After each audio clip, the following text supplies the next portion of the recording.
Agora nós vamos ver aqui, o Pastor Lucas, o senhor está aí, amado? Vou esperar aqui. Pastor Lucas, hoje foi rápido, não teve oração. Não teve, não. Vou pegar ele de surpresa, vou pegar ele andando na casa. Ó, pegou eu de cabelo em pé. O senhor quer, pode, o senhor está preparado? Tá bom, tô bonito aqui. Tá bom, amado. Pedi uma oração sobre o Senhor. Amém. Obrigado, Pai. O Senhor trazer aqui para nós agora o Pastor Lucas, Pai, que então venham os teus conhecimentos, os teus sentimentos, o teu coração desse agora, o Senhor Pastor Lucas, em nome de Jesus, ele venha falar as tuas palavras, Pai, que saia da boca dele as suas palavras, os seus sentimentos, para que todos nós venhamos andar de acordo com o teu propósito, de acordo com os seus sentimentos. Em nome de Jesus, que passamos a andar sem medo, Pai, dessas coisas que estão vindo acontecer nessa terra. Amém. Obrigado por trazer aqui para nós o pastor Lucas e pedimos agora que o Senhor abençoasse ele, Pai, e que derramasse sobre ele as tuas palavras, em nome de Jesus. Amém, amém, amém. Amém. Bom, a paz, Senhor Jesus, irmãos, tudo bom? Então, como estão vocês? Estão bem? Deus tem curado meu coração. Ontem, na live, Deus fez uma obra gigantesca no meu coração, porque eu considero tudo que é mudança de coração uma obra gigantesca.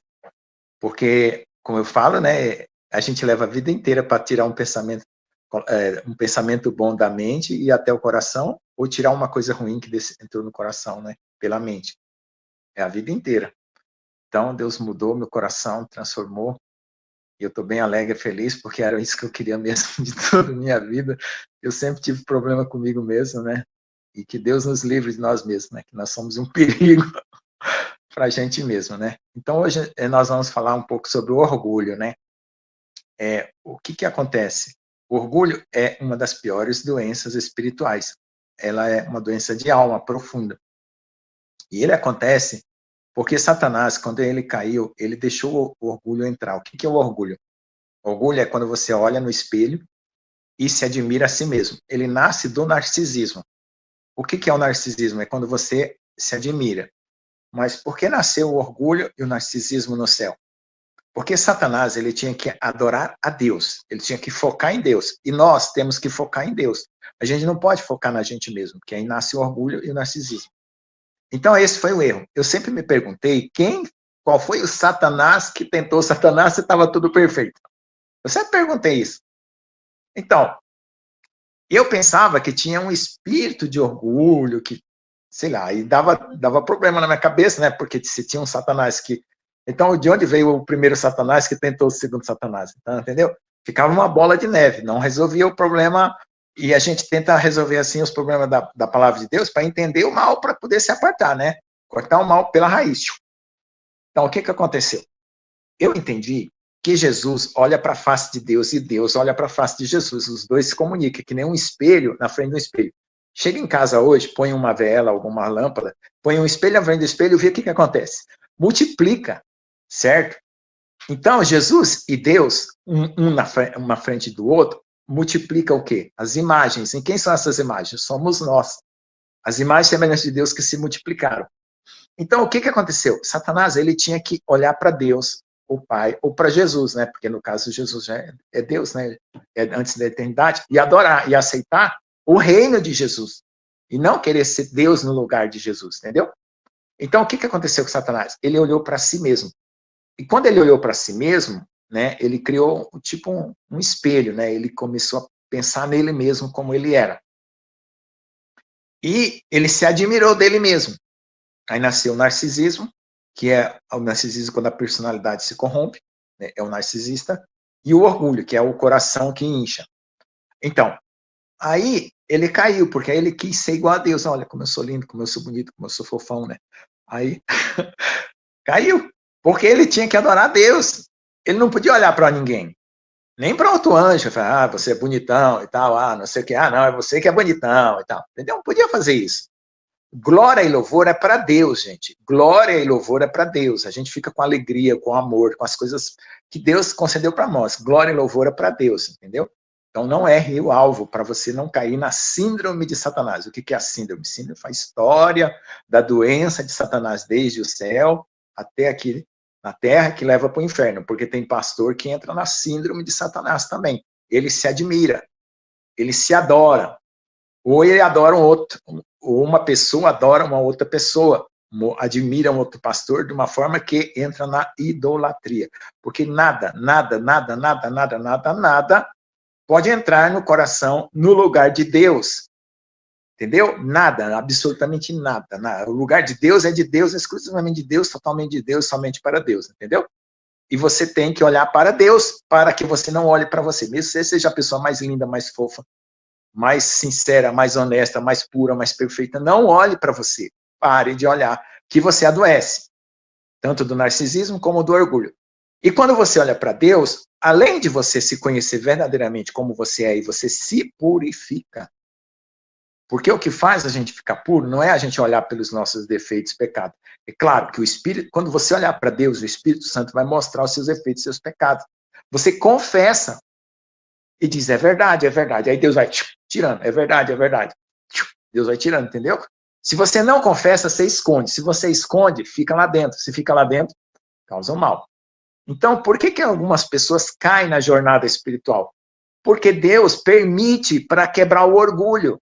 Se ela não pecar, ela não vai se perceber que ela é uma pessoa que está com um problema, com uma imundícia, com um mal, entendeu? Até o pecado, Deus usa para te ajudar, para te salvar, entendeu?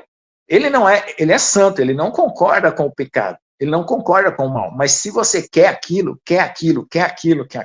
Deus vai deixar você alcançar aquilo, cair numa aflição total, para você quebrar o orgulho e voltar para Deus.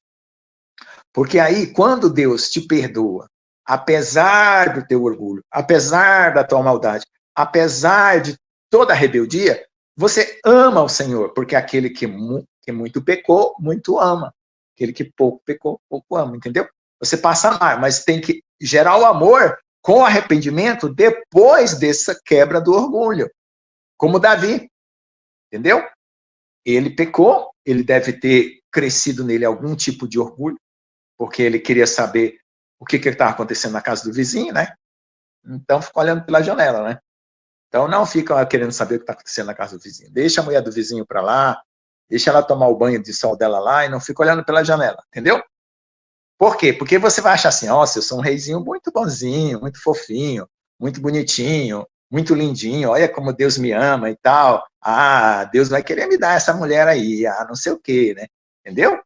Aí entra o adultério. Por quê? Porque você acha que você tem merecimento de tudo. E não é assim. No reino de Deus, você não merece tudo. Aliás, você não merece nada. Quem te deu a graça foi Jesus, entendeu? Deu a graça para você crer e se arrepender. Agora, Deus vai te dar as coisas que você consegue carregar para não cair no pecado, para não cair no orgulho. Aí ele prepara o vaso para carregar a glória dele. Aí você carrega a glória dele, você obedece, é fiel, entendeu? Porque é fiel no pouco, vai ser fiel no muito, porque aí Deus vai botar você lá no muito do céu. Aqui o pouco é o pouco da terra, e o muito é o muito do céu. Então, veja só, se você for fiel, obediente e amar, quem ama é obediente, quem ama quer obedecer, porque sabe que aquela pessoa é muito, muito, muito, muito importante. E Deus é mais importante do que a nossa vida, sabe por quê? Porque se a gente perder a nossa vida, Deus vai lá e ressuscita. Entendeu? Por que nós temos que amar a Deus acima da nossa vida? Porque se a gente amar a Deus abaixo da nossa vida, você fica com medo de morrer. O cara vem aí, eu vou matar tudo quanto é cristão. Ai, meu Deus do céu, não me mate não, eu vou negar. Fica assim, covarde. Entendeu? Se você amar a Deus acima de toda a sua vida, de tudo que existe, você vai falar assim, manda bala aí, cara. Manda bala aí que eu tô com Jesus. Eu não tô nem aí. Se quiser matar, me mata, porque Deus vai me ressuscitar. Você tem confiança, entendeu? Porque você não teme a morte.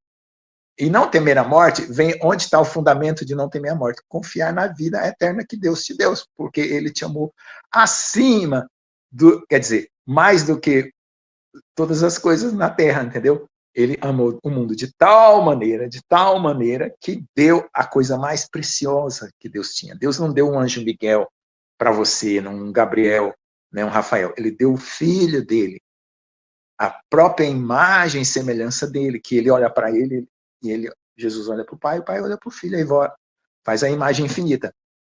Ele deu isso para te transformar na imagem dele, para você ficar no meio daquela luz, refletindo a imagem dele. Então a gente fica entre o pai e o filho aqui, ó, que nem aquela lâmpadinha, com os dois espelhos aqui, um olhando para o outro. Aí você reflete no meio de Deus, entendeu? É só um experimento simples, você pode fazer em casa com 2 espelhos, põe uma lampadinha no meio, para você entender a infinitude do amor de Deus, tá bom? Então, nós estamos agora numa época de mudança. Essa igreja aqui, ela ganhou um degrau espiritual e vai começar a ter milagres e maravilhas aqui. Muitos milagres e maravilhas para cura, não é para orgulho. Não é porque o pastor tal é grandão, é fofão, é não sei o quê. Não, é porque Deus ama nós e vai curar as pessoas que estão doentes. É simples, entendeu? Não é para repetir os erros das igrejas do passado. O pastor fulano e tal. Faz o cartaz desse tamanho, no outdoor da avenida, da cidade, e o nome de Jesus assim, bem no cantinho. Não dá, gente. Aí não está dando glória a Deus, não. Põe o nome de Jesus bem grandão e põe o cartazinho assim. Pequenino pastor fulano de tal. Entendeu? É assim que a gente dá glória a Deus. Então, esses pastores que põem um outdoor tamanho da avenida, grande pastor fulano de tal, grande noite de bênção. Aí cadê o nome de Jesus? Entendeu?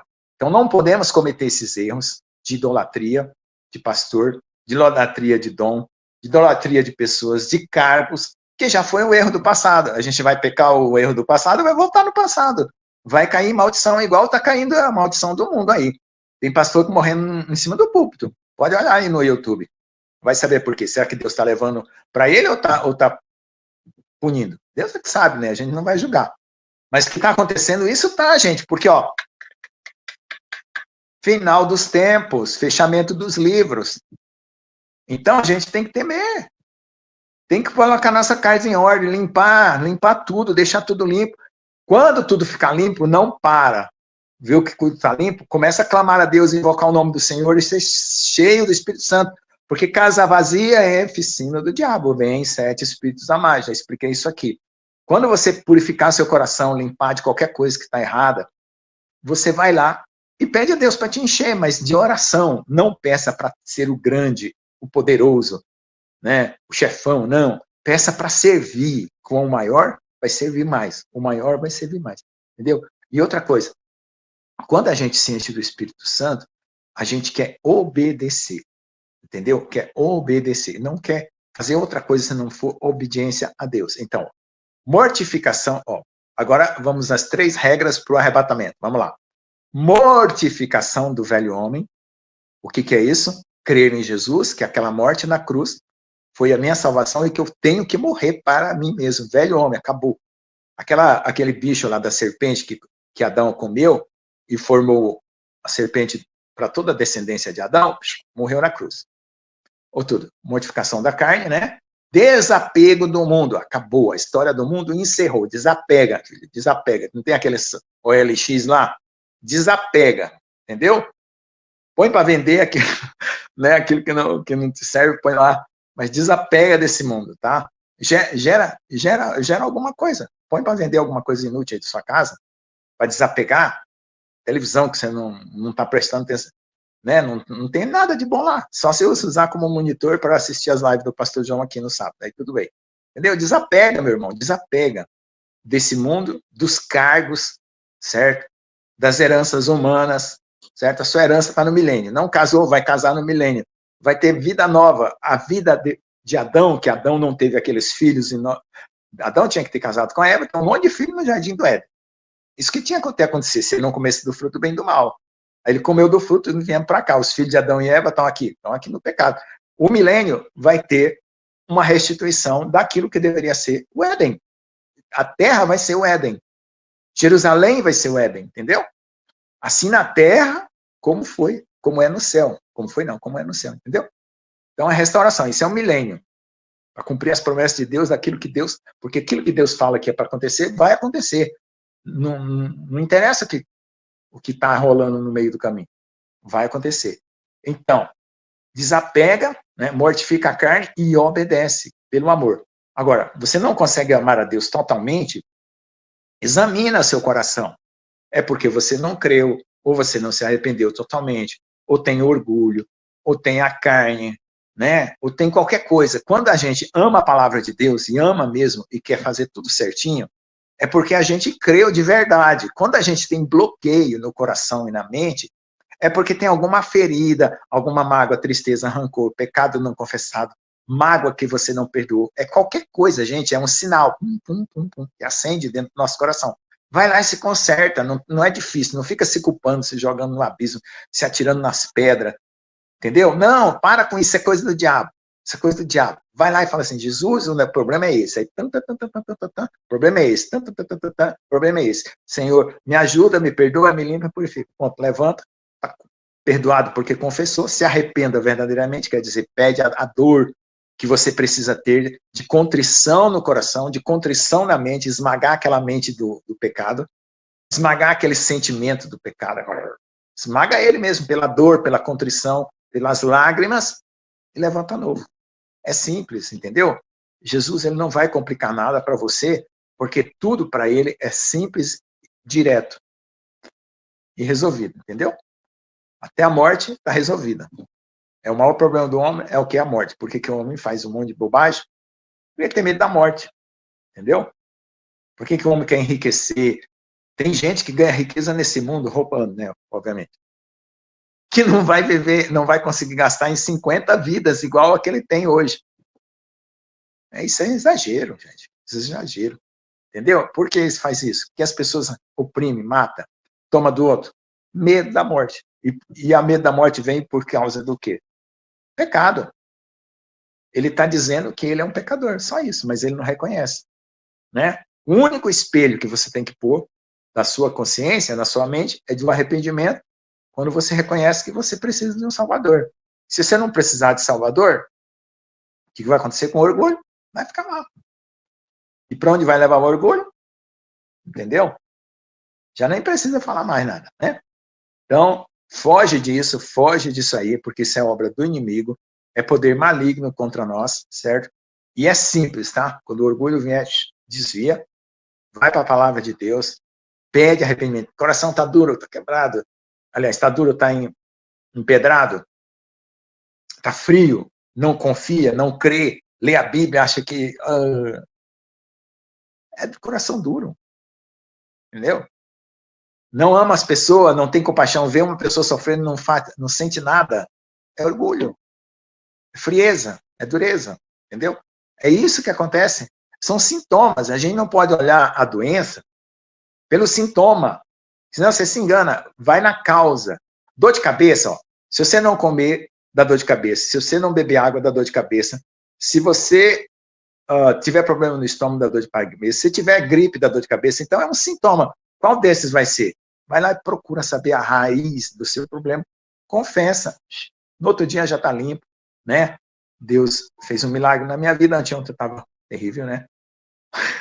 Oramos na live, o pastor amigo orou, profetizou, recebi a benção, eu criei, porque eu queria a libertação, entendeu? Eu estava procurando, porque o diabo trouxe um monte de argumento falso, muito argumento falso para mim mesmo, contra mim mesmo, contra os irmãos. Não tinha nada a ver, gente. Os diabos, ele cria um monte de fantasia. Porque fizeram isso, porque disseram isso, porque é argumento falso. Tudo confessa. Sabe qual é o argumento verdadeiro mesmo? É que você tem pecado que precisa se arrepender. Ou tem natureza para morrer. Alguma coisa em você que não está morta. Porque se você estiver totalmente imorto, certo? Na carne, você vai viver no espírito. Porque você creu. Só se você não creu. Mas se você morrer na carne, mas Deus não vai deixar você morrer na carne, né? Ou mortificar a carne, porque morrer na carne é quando você vai para a sepultura. Ou mortificar a carne, se não tiver o espírito para colocar no lugar. Deus não é irresponsável. Quando ele tira uma coisa, ele te dá outra no lugar. Então, quando ele mostra uma doença, ele te dá a cura. Entendeu? É isso que é amor, o amor de Deus. Entendeu? Então, é simples. Então, afasta do seu coração o orgulho, vaidade. O que é vaidade? Aquilo que não dá em nada. O resultado da vaidade é o que? É o vento. Né? É que nem aquele pastel de vento, tem o pastel que tem carne, você come ele, é saboroso. Né? Tem o pastel de palmito, pastel de queijo, mas tem aquele pastel que a pessoa botou só vento lá dentro. Isso é vaidade, gente. Você não vai encontrar nada.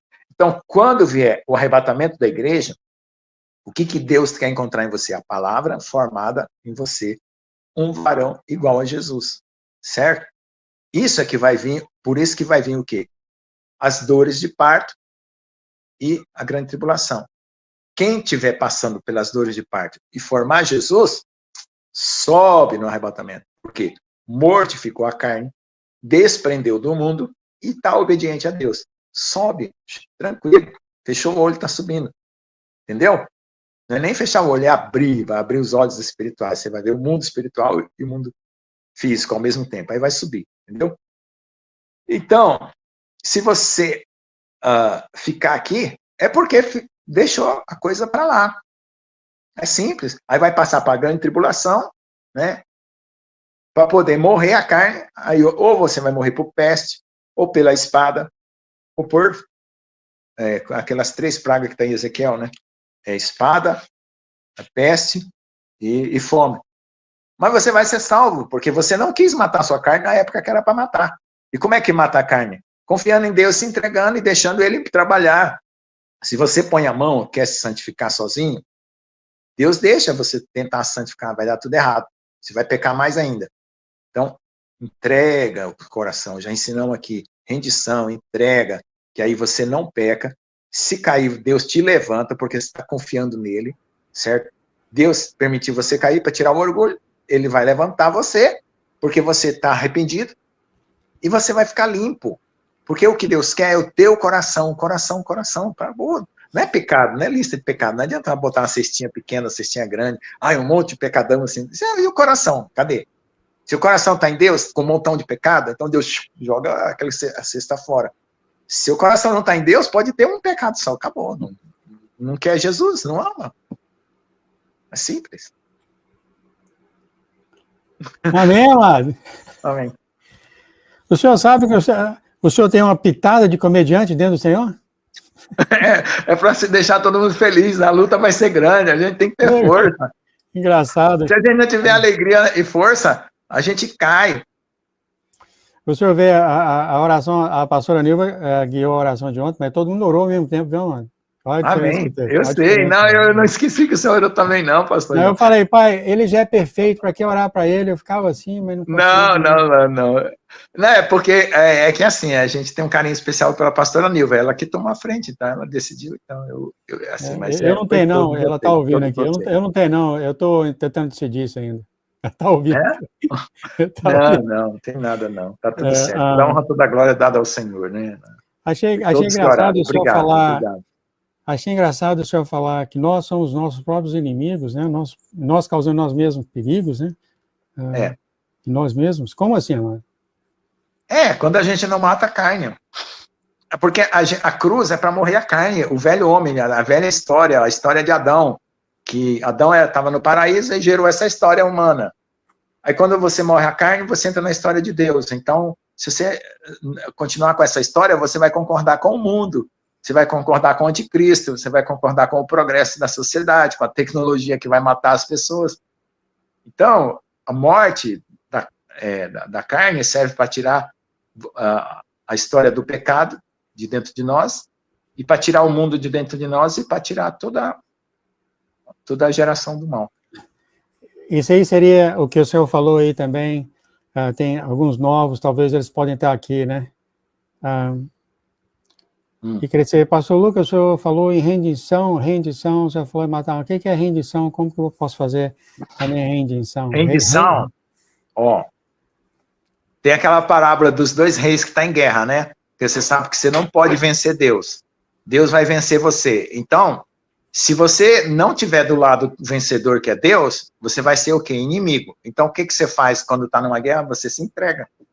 Não, eu sou inimigo de Deus, eu confesso que eu sou inimigo, mas só que agora eu quero ficar do lado dele. E aí você vai lá e fala assim, Deus, eu sou teu inimigo, mas eu não quero lutar contra ti. Por favor, muda meu coração. Pastor, tem muitos novos que talvez pode ser. O que seria isso na prática? A pessoa, dia após dia, eu quero me render mais a Jesus. O que o senhor falaria para a pessoa? A palavra de Deus tem que fazer efeito em você. Entendeu? Ou seja, quando Deus fala que você é pecador, se você falar que não é, ela não vai ter efeito em você. Então você crê que você é um pecador porque você vê que seus defeitos. Se você não reconhece seus defeitos, A coisa mais fácil do mundo é você reconhecer seus defeitos. Quando você machuca as pessoas, quando você é egoísta, ou quando você mata, rouba, é os seus defeitos. Se você não consegue reconhecer, acha que é matar, roubar e machucar as pessoas é a coisa mais linda do mundo, aí não tem como. Né? Você tem que reconhecer o defeito. Ah, tem um defeito? Tenho. Tem um pecado? Tem. Então agora eu preciso de um Salvador. É só isso. Aí quem é o Salvador? Jesus. Aí clama, Jesus, eu sou um pecador, eu matei a criança, eu estuprei, eu fiz isso, eu fiz aquilo, por favor, me perdoa, eu reconheço que eu fiz tudo errado, tudo mal, é maldade que está em mim, eu reconheço que tem maldade em mim, me tira, pronto. Então isso tem muito a ver com o que o senhor está falando aí, a pessoa confessa com todo o coração as coisas. Tem gente que se você mostrar um filme, ele matando uma pessoa, ele vai falar que não é ele, que foi a inteligência artificial que fez, o que mostrar ele roubando, ele vai dizer que, não, me confundiram com um clone meu, entendeu? É justificativo. Se você é bom na justificação, você é ruim no arrependimento. Sim, eu ia tocar nesse assunto, às vezes as pessoas estão tentando, né? Algumas pessoas estão tentando, elas pedem, elas confessam ao Senhor, mas depois que acaba a confissão, elas falam, eu acho que ele não me ouviu, ou ele não me perdoou. Então tem aquela insegurança. O que o senhor pode falar para a pessoa? Isso aí é o seguinte, é que o processo demora para transformar você em imagem de Jesus, leva a vida inteira. Então, quando você confessa e confia, você já está perdoado. Agora, o processo de transformação, a não ser que você fosse o ladrão na cruz, né? Ou se você estivesse no leito de hospital, ali na hora seguinte você já estaria com Jesus. Mas como você vai voltar à vida, você vai ter que passar por um processo, né? Porque você vai voltar à vida. Então, Deus vai usar das circunstâncias para limpar tudo que tem o teu conteúdo para você dar testemunho.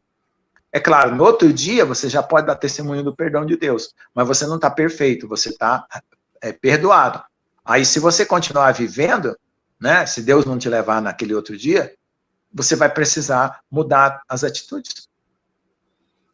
Tá bom, talvez. Mas quem muda as atitudes é a mudança do coração. Não tente mudar a atitude sozinho, que você não muda, não. Se não mudar o coração, então entrega o coração para Jesus.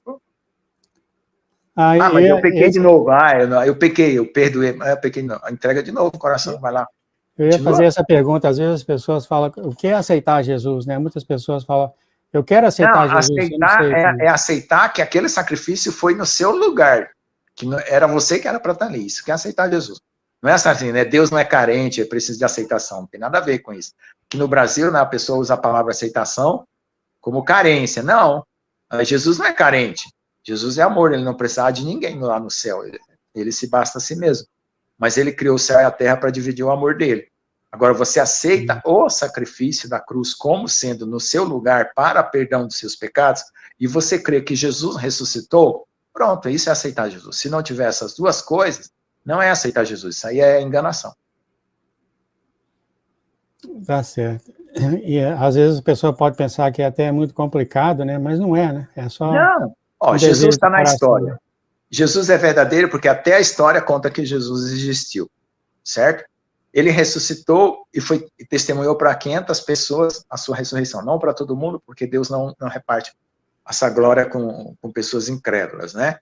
Então, mas esse testemunho dessas 500 pessoas serviu para multiplicar o evangelho no mundo. Né? E deixou as escrituras. E talvez a última pergunta aqui, pastor, a pessoa pode falar, mas eu venho fazendo isso, eu sinto que ele não me aceitou, a pessoa tem que continuar tentando, como que seria isso para essas pessoas que... Não, é você que não se aceita. Quando a gente acha que Jesus não te aceitou, é você que não está se perdoando, é você que tem ódio de você. O inimigo, né? Se você é inimigo de você. Então, na realidade, né, pastor, é muito simples, né, você aceitar o Senhor Jesus, de uma maneira assim, né? A única coisa que impede você de crer em Jesus é quando você quer esconder seus pecados. É só isso. Porque mesmo que você não esconda, e se você confessa, você já começa a crer. Ah, sim. O ateu, ele não quer crer em Deus, né, o ateu fingido, né? Ele não quer crer em Deus porque ele quer esconder os pecados dele, ele quer continuar fazendo a vidinha dele do jeito que lá tá tudo bem. Ele sabe que Deus existe, ele sabe que ele vai confrontar Deus. Porque qual é o Deus que não existe? Pergunta para o ateu, qual é o Deus que não existe? Tem um monte de Deus, né? Aí é o da Bíblia. Tá. Eu acho que tem também aquela diferença do falar, se eu aceitar Jesus, eu vou ter que parar de namorar a mulher do vizinho, coisa assim, né? Aí eu quero continuar porque só o Deus ela. da Bíblia se incomoda com isso. Os outros deuses não se incomodam, você pode fazer o que você quiser. Então, tem gente que não é ateu dos outros deuses, é só ateu do Deus da Bíblia. É interessante isso, né? É verdade. Ô, pastor Lucas, falando aqui, é aquelas pessoas que querem chegar a Jesus, mas não conseguem eliminar o pecado, as pessoas estão tentando e não conseguem. E não, eliminar Jesus pecado você nunca vai conseguir, você desista. Vai para Jesus assim mesmo, que deixe que ele elimina. Amém, mano. Amém. Quem tem a pistola de matar pecado é Deus. Você não tem. As pessoas podem pensar isso, né? Eu sempre vou ter esse pecado, não consigo eliminar esse pecado, Jesus nunca vai me aceitar. Não, é porque você está tentando. Quando você parar de tentar, Deus te elimina. Deus te põe numa prenda boa e pá, sai na hora. O pecado, ó, empurra você para um lado, sai o pecado para um lado e você para o outro. Foi ensinado errado, né, amado? Ensino errado. É porque ensinaram a pessoa se purificar, se santificar, se salvar. Ninguém si, não tem si nisso aí. É dele, é ele. Acabou-se. Amém, amado. Eu aprendi errado também, pastor João. Nossa, quanto eu tentei. Ó, se um cara conseguisse se santificar por força própria, eu tinha conseguido, porque eu era muito bom nisso. Eu botava para quebrar, pastor João. Mas dava tudo errado. Eu pecava mais que os outros ainda. Não, eu vou fazer isso, e o céu é obrigado a me aceitar. Eu era fariseu, filho de Gamaliel, nascido sob a lei, ao 8º dia secundado, que mais que eu era? Da tribo de Benjamim. Nossa, Deus. Aí olha até na Bíblia, você tem um livro na Bíblia, pastor Lucas, na Bíblia, está escrito, cala a boca, está escrito, cala a boca, está escrito. Eu era assim mesmo. Acabou com isso. É bom falar. Então, pastor, uma última mensagem dos minutinhos aí para aqueles que querem aceitar Jesus. Eles talvez é novo, um cara novo está vendo aqui. O que o senhor falaria para ele alguns minutos aí? Você tem que crer que houve esse Jesus na história, que ele morreu pelos seus pecados. É simples. Acredite nisso. Verifique se nas porque tem gente que fala assim, Deus, Jesus não existiu, isso é conversa da igreja, isso é invenção. Tem um amigo meu que mandou um e-mail para mim e falou assim, a morte e a ressurreição de Jesus foi uma invenção dos maçons para mandar a igreja católica poder liderar. Tem gente pensando cada bobeira, não, Jesus, pede para ele assim, faz que nem eu, põe o dedo na tomada e vê se tem choque lá. Eu falei assim, Jesus, eu quero saber se você ressuscitou. A minha mãe falou que você é o filho de Deus, eu não entendi nada, eu pensei que você era que nem um Raul Seixas, um rebelde. Então, eu quero saber se você ressuscitou. Dali alguns dias, eu estava sentindo Jesus perto de mim. Amém. É bem tem que ter simples coragem. Assim mesmo, né? Deus gosta de gente assim, que é preto no branco. Entendeu? Coragem. Eu sou pecador e quero saber como é que sai daqui. Vamos embora. O senhor falando uma coisa tão simples que as igrejas não pregam, parece que tem que ler isso, tem que ler aquilo. Não. O senhor falou, só aceitar Jesus, sabe que ele morreu por você, né? Creio nisso, pronto. O Espírito Santo já vai trabalhar em você, de noite você já vai ter um sonho, aquela semana já vai acontecer um monte de coisa. Deus é responsável, ele não larga a mão de ninguém, não. É tão simples, né, amado? Tão simples, né? Agora esse negócio de aprendizado espiritual, igreja física, né? E leitura bíblica, né? Isso aí, Deus vai dar o conteúdo para você desenvolver conforme a sua necessidade. Amém, amado. Amém. Esse é o nosso Deus mesmo, né? Amém. Só sabe que eu existo, né? Ele sabe que todo mundo existe. Muito bem, meu querido. O senhor faz oração para as pessoas ao redor do mundo, irmãos? Amém. Senhor Jesus, obrigado por essa palavra, por esse dia. Descomplica o evangelho na cabeça das pessoas, Pai, em todo mundo, em toda a terra. E que o teu coração seja revelado totalmente, Pai, no coração de todos, Pai. Que todos saibam que é pelo coração que nós cremos, Senhor, e confessamos o teu nome. E cremos na tua morte, na tua ressurreição, e participamos da ceia, e participamos da igreja, da comunhão dos santos. E todos entendam, Senhor, que é tão simples, como verificar se uma pessoa morreu mesmo e saber que ela ressuscitou, Pai. Que assim que ela perdoou os nossos pecados, porque a tua ressurreição foi para isso. E assim confiamos na nossa vida eterna. Deus, que essa confiança simples, direta, Senhor, caia sobre os corações em toda a terra. Em nome de Jesus, amém. Amém. Pastor, pedir uma oração sobre o senhor Elias. Amém. Obrigado, senhor trazer aqui o pastor Lucas. nos trouxe tantos ensinamentos do Senhor, a todos aqui que agora participaram dessa live. Pedimos então agora que o Senhor abençoasse a casa do pastor Lucas, a Lês, e que todos os lugares que eles forem sejam abençoados, e que todos os dados do inimigo contra eles sejam agora quebrados por terra, declaramos em nome de Jesus. Amém. Que não vai haver nada contra a família dele. Amém. Em nome de Jesus, Pai, continue então a derramar a alegria que desce direto do teu coração sobre o coração do pastor Lucas e o coração da Lês. Em nome de Jesus, Pai, obrigado por falar conosco. Em nome de Jesus, amém, amém, amém. Amém. Até mais, amado. Até a próxima.